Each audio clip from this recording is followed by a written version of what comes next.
যদি এক ভাইয়ের গলা কাটে আমরা হাসবো না কাঁদবো?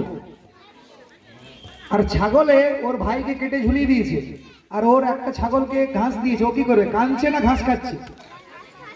না, যে আমার ভাই কাটবে, তার জন্য ওকে ছাগল বলা হয়েছে। এটা ওর বুদ্ধি নাই। এর পরের লাইনটা আমার আছে।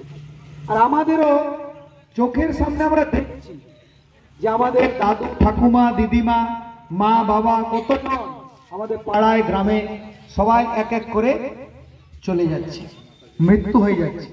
কিন্তু আমরা কখনো চিন্তা করি না যে আমাদেরও সময় আস্তে আস্তে শেষ হয়ে আসছে। আমরা কেউ এখানে চিরদিনের মতো বেঁচে থাকবো, কিন্তু তার মাঝখানে আমাদের এই ডেড বডিটাকে, এই মরা শরীরটাকে সাজানোর আমাদের কত পরিকল্পনা। একে ভালো শাড়ি, ভালো গাড়ি, ভালো বাড়ি, ভালো সেন্ট, ভালো সাবান, ভালো তেল সব কাকে দেওয়া হয়? এই শরীরটা। এই শরীরটা মৃত না জীবিত? হরে কৃষ্ণ। কেউ জানে? আমাদের এই শরীরটা,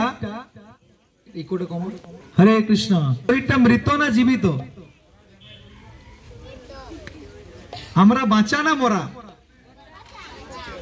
আর যখন একটা মানুষ মরে যায় কান্না করে, সে বাঁচা না মরা?